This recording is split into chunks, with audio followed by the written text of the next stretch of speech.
For more than a century, skyscrapers have reshaped the horizon, symbols of progress, patience, and precision. Beneath their beauty lies a world of hidden science, tuned dampers, and deep foundations.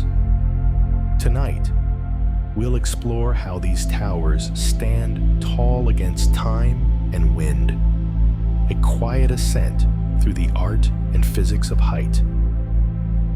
Let's begin. Skyscrapers are designed to sway, not stand perfectly still. When wind rushes past a tall building, the structure does not resist with rigid force. Instead, it bends. Engineers design skyscrapers to flex and sway, sometimes several feet in either direction, absorbing energy rather than fighting it. This movement is intentional, calculated, and essential for survival. A building that cannot move will eventually crack under pressure. Steel beams and concrete cores act like springs, returning to center after each gust. Occupants on upper floors may feel the motion during storms, a gentle rocking that can be unsettling but is perfectly safe. The tallest towers sway the most, their peaks tracing slow arcs across the sky. To stand rigid would be to invite disaster. Flexibility, not stubbornness, keeps these giants standing. Every skyscraper is therefore a study in controlled surrender, bending with the forces of nature while never breaking. Foundations can extend 10 to 20 stories underground. What you see rising into the sky requires substantial support below. Beneath every skyscraper lies a foundation system that anchors the immense weight and resists the pressures from above and around it. In cities built on soft soil or near water, pilings or caissons are driven deep until they reach bedrock or sufficiently stable soil layers. Foundation depths typically range from 50 to 200 feet, equivalent to a 10 to 20-story building reaching downward instead of up. The deeper the reach, the more stable the structure. In Manhattan, bedrock lies relatively close to the surface in some areas, but can be over 100 feet down in others, requiring extensive foundation work. These underground systems are engineering marvels, hidden forever, once construction is complete. They bear loads silently, transferring the weight of glass, steel, and human activity into the solid bone of the earth. The foundation work often represents months of construction time and significant cost, all invisible in the finished building. A skyscraper without deep roots would settle unevenly or topple. The foundation is the promise that what rises will endure.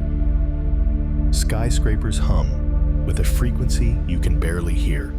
Every tall building has a natural frequency, a rate at which it prefers to vibrate when disturbed by wind or seismic activity. This frequency is so low that human ears detect it more as a sensation than a sound, a deep hum that resonates through floors and walls. Engineers calculate this frequency during design to ensure it does not match the rhythm of wind gusts or earthquakes, which could amplify the motion dangerously. When resonance occurs, even small forces can build into destructive sway. To prevent this, dampers are installed, devices that absorb and dissipate energy, keeping the building's vibrations within safe limits. The hum is always there, a quiet reminder that the structure is alive with forces in constant negotiation. It is the voice of physics, speaking in a register just below conscious awareness. Proof that even stillness in a skyscraper is an illusion. Some skyscrapers have tuned mass dampers weighing hundreds of tons. Hidden near the top of certain super tall towers is a massive weight, often a giant pendulum or sloshing water tank, designed to counteract sway. These are tuned mass dampers, engineered to move opposite to the building's motion, stabilizing it during high winds or earthquakes. The most famous example is Taipei 101's 730-ton steel sphere, suspended on cables and visible to tourists as both engineering marvel and art installation. When the building sways east, the damper swings west, absorbing energy and reducing movement. Without such devices, occupants on upper floors would experience disorienting motion, and the structure itself would endure greater stress. The damper is a silent guardian, moving only when needed, ensuring that the building remains comfortable and safe. It is proof that sometimes the best way to fight motion is with more motion, carefully tuned and perfectly timed. Skyscrapers change height throughout the day. Temperature causes materials to expand and contract. In a skyscraper, this means the building grows taller in the heat of the afternoon and shrinks slightly at night. The difference is small, often just a few inches, but measurable. Steel and concrete both respond to thermal changes, and engineers account for this in joint designs and structural tolerances. If materials were rigidly locked together, thermal expansion would create destructive stress. Instead, buildings include expansion joints, small gaps that allow movement without damage. Elevators and utility shafts must accommodate this shifting, ensuring that systems remain functional despite the building's subtle breathing. Occupants never notice the change, but it is always happening. The skyscraper is not static. It lives with the rhythm of the sun, expanding in warmth and contracting in cold. A giant thermometer made of steel and stone. Wind turbulence between skyscrapers can be stronger than open field gusts. When wind encounters a tall building, it does not simply flow around it. The air accelerates, funnels, and spirals, creating gusts far more powerful than those in open terrain. Between two closely spaced towers, the effect intensifies. Pedestrians walking at street level suddenly face wind strong enough to push them off balance or tear umbrellas from their hands. This phenomenon, called the canyon effect, turns city streets into wind tunnels. Engineers study airflow models before construction, trying to predict and mitigate these invisible forces. Some buildings include setbacks or curved surfaces to redirect wind upward, away from the ground. Others plant trees or install barriers to soften the blast. Despite these efforts, walking through certain intersections in dense urban centers remains a small battle against the elements. The skyscrapers stand unmoved, but the air around them churns with energy they have redirected. Skyscrapers experience more earthquakes than you'd expect. Even in regions not known for seismic activity, skyscrapers register ground movements invisible to shorter structures. Their height amplifies subtle vibrations from distant earthquakes, construction, or heavy traffic. Seismometers installed in tall buildings detect tremors that never reach conscious awareness. Yet the structure responds, swaying slightly with each disturbance. In earthquake-prone regions, skyscrapers incorporate base isolators, shock absorbers that allow the foundation to move independently of the structure above, or damping systems that dissipate seismic energy. These technologies have been tested in real events, with modern towers surviving major quakes that destroyed older buildings nearby. The skyscraper's height makes it vulnerable, but engineering makes it resilient. Every tremor is absorbed, redirected, or dampened, proving that even the Earth's restlessness can be managed through careful design. Skyscrapers shift ground beneath them over decades. The immense weight of a skyscraper compresses the soil and bedrock below, causing gradual settlement. Engineers predict this and design foundations to settle evenly, preventing tilting. However, in some cases, unexpected soil conditions lead to differential settlement, where one part of the building sinks more than another. This can cause cracks, misaligned doors, and structural stress. The Millennium Tower in San Francisco famously sank and tilted due to inadequate foundation depth, sparking lawsuits and engineering debates. Proper site investigation before construction is critical, but even then, the Earth remains unpredictable. Monitoring continues for years after completion, ensuring the building behaves as expected. The relationship between structure and ground is a slow negotiation, one that lasts the lifetime of the building. Construction cranes on skyscrapers often climb themselves higher.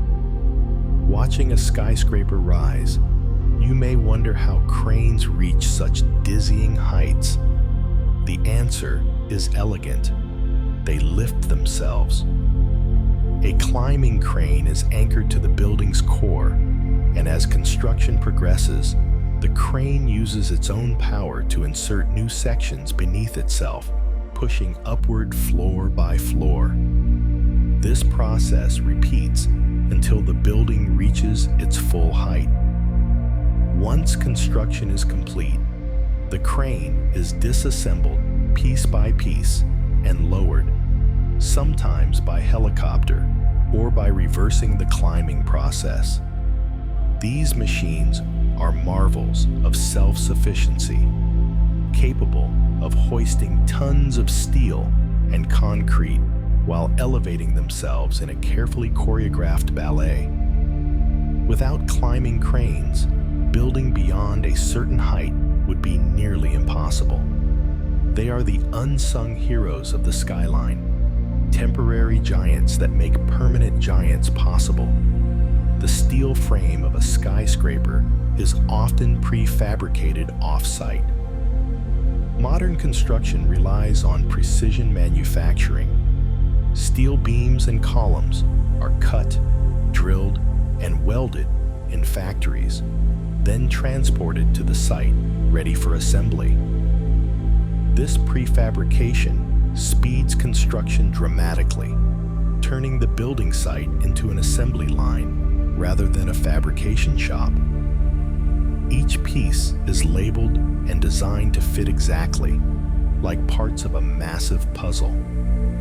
Cranes lift them into place, and workers bolt or weld connections according to engineering specifications.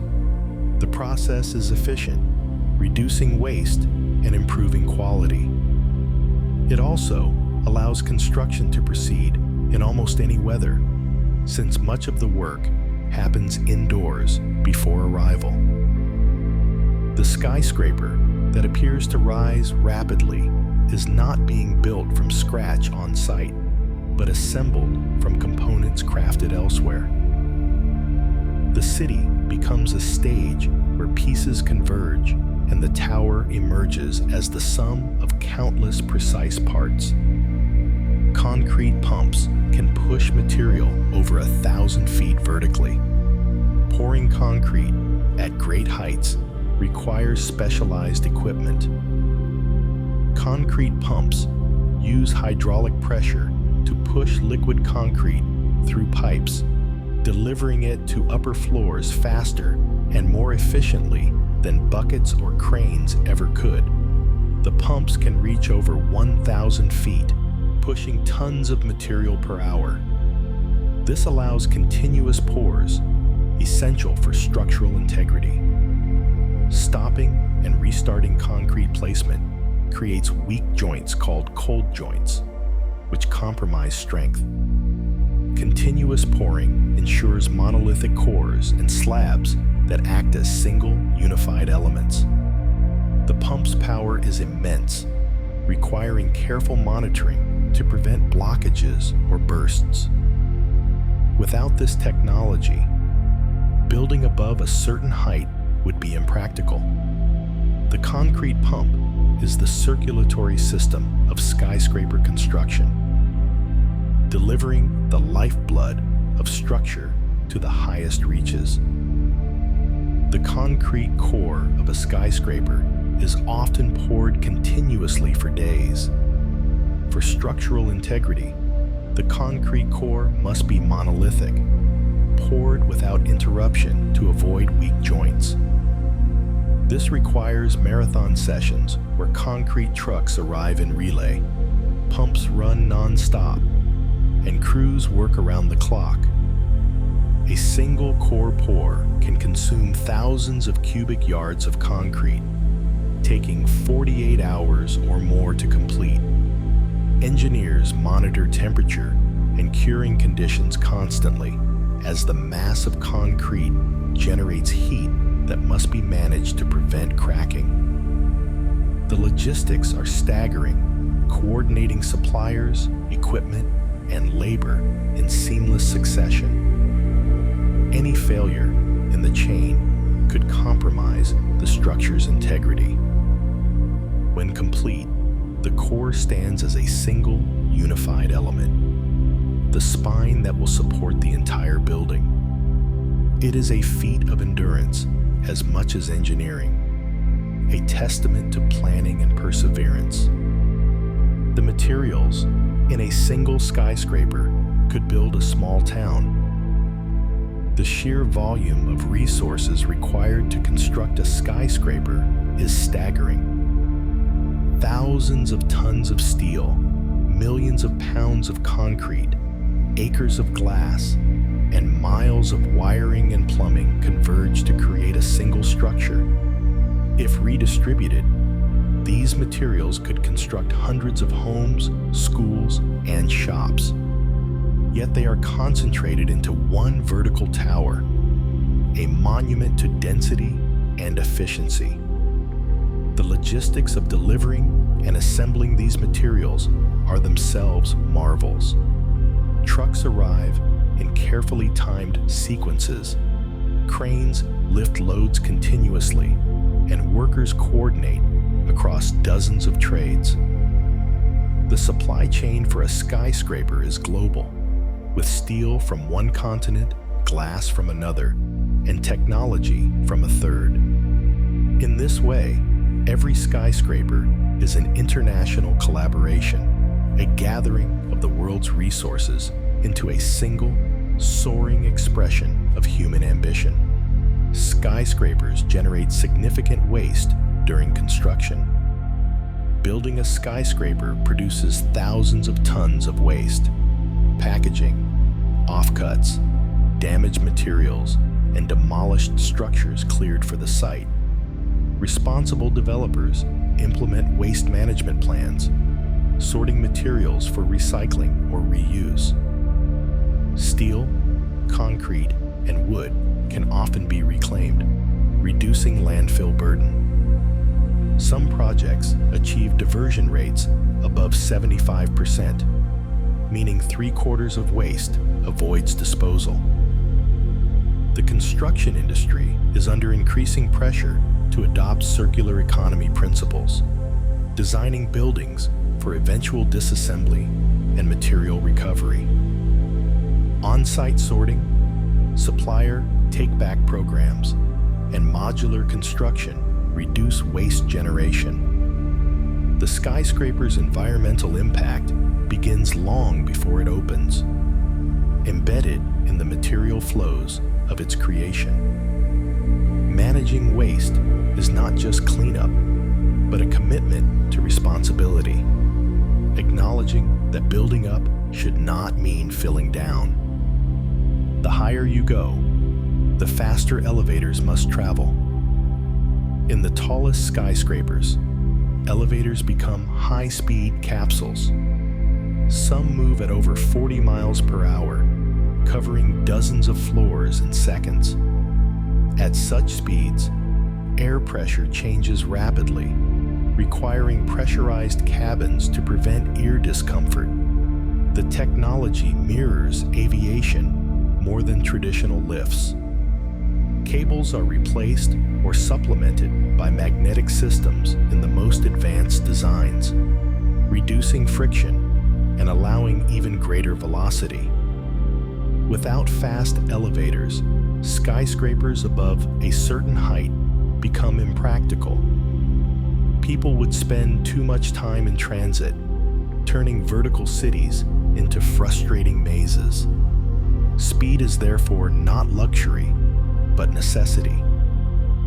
The elevator makes the skyscraper possible, compressing vertical distance into manageable time. Every ride is a small defiance of gravity, a journey that would have seemed impossible a century ago, but now feels routine. Skyscrapers use double-deck elevators to save space. In buildings where space is precious, double-deck elevators offer a solution. These cabs are stacked vertically, with one serving even-numbered floors and the other serving odd-numbered floors simultaneously. Passengers board at the appropriate level in the lobby, then ride without stopping to their destination. The system reduces the number of elevator shafts needed, freeing space for offices or apartments. It also improves efficiency, moving more people in less time. However, it requires careful coordination. Passengers must know which deck to board, and the system is less flexible than traditional elevators. Despite this, double-deck elevators are increasingly common in super tall towers where every square foot counts. They represent a clever use of vertical space, stacking not just floors, but the very means of traveling between them. Some skyscrapers are built with sky lobbies to improve elevator efficiency. In the tallest buildings, a single elevator traveling from ground to top would be impractically slow. Instead, architects create sky lobbies, intermediate floors where passengers transfer between express and local elevators. Express elevators whisk people to the sky lobby in seconds, bypassing lower floors entirely. From there, local elevators serve smaller zones, reducing wait times and congestion. This system maximizes efficiency, allowing more people to move vertically in less time. Sky lobbies also serve as social spaces, offering amenities and views that break the monotony of the climb. The concept transforms the skyscraper into a vertical city, with neighborhoods stacked above one another. Without sky lobbies, buildings above a certain height would become logistical nightmares, their utility undermined by time spent waiting. The innovation is invisible to most, but essential to the function of super tall towers. Skyscraper elevators have sophisticated braking systems to prevent free fall. Contrary to popular fear, elevator cables rarely break, and even if they did, multiple redundant systems prevent disaster. Mechanical governors detect excessive speed and trigger emergency brakes that grip the guide rails, stopping the cab within feet. Modern elevators include electronic monitoring that predicts component failure before it occurs, scheduling maintenance preemptively. The cab itself is designed as a shock-absorbing capsule with buffers at the bottom of the shaft to cushion any impact. Hydraulic or spring systems absorb energy, protecting occupants. The likelihood of a catastrophic elevator failure is statistically negligible, lower than almost any other mode of transportation. Yet the engineering behind this safety is sophisticated, layered with redundancies that ensure trust. Every ride is protected by systems most passengers never see. Mechanisms designed to catch, slow, and stop if the unlikely ever occurs. Some skyscrapers can have their own zip codes. Buildings housing thousands of workers or residents generate enough mail to justify dedicated postal codes. The Empire State Building, for example, has its own zip code. This simplifies mail sorting and delivery, allowing postal services to treat the building as a distinct district. The designation reflects the building's scale, acknowledging that a single address contains the population of a small town. It is both practical and symbolic, marking the skyscraper as a city within a city. Other towers with significant tenant populations receive similar treatment, embedding themselves into the postal infrastructure as firmly as into the skyline. The zip code is a bureaucratic recognition of architectural magnitude, proof that a building can grow large enough to claim its own identity in systems designed for neighborhoods. Skyscrapers can experience different weather on different floors. At street level, the day may be calm and warm, but 1,000 feet up, wind howls and temperatures drop. Skyscrapers are tall enough to pass through distinct atmospheric layers, experiencing microclimates within a single structure. Fog may obscure upper floors, while the base remains clear. Rain can fall on the roof, while the ground stays dry. This vertical weather gradient affects design, requiring flexible heating and cooling systems that can heat lower floors while cooling higher ones. Windows on upper levels must withstand stronger winds and temperature extremes. Occupants notice these differences, adjusting clothing as they move between floors. The skyscraper becomes a passage through altitude, a vertical journey where the environment changes with elevation. It is a reminder that height is not just visual drama, but a shift into a different atmospheric realm.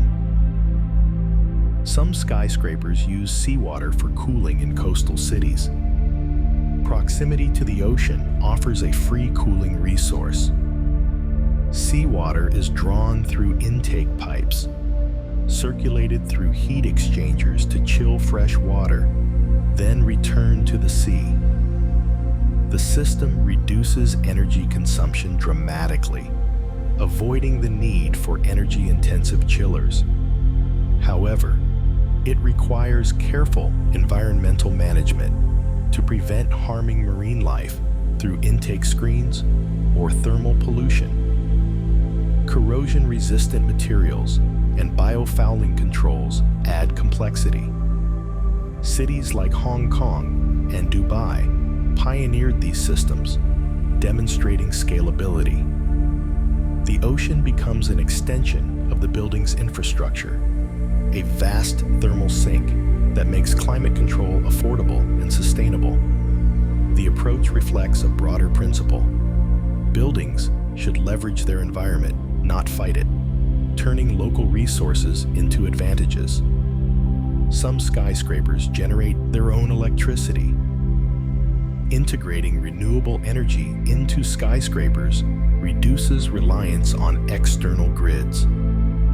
Solar panels on roofs and facades, wind turbines on upper floors, and even kinetic energy from foot traffic contribute to power generation. The Pearl River Tower in China was designed with integrated wind turbines that funnel air through openings, generating electricity as the building breathes.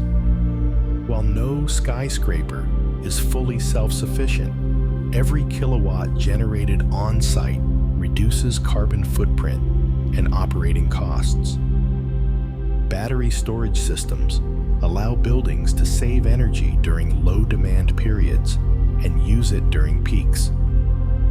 The skyscraper of the future is not just a consumer of energy, but a producer, a vertical power plant embedded in the urban grid.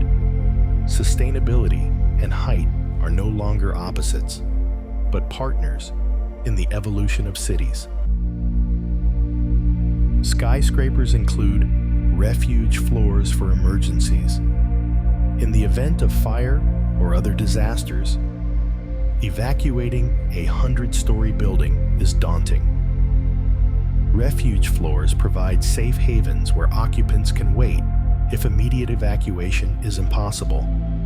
These floors are built with enhanced fire resistance, independent ventilation, and communication systems.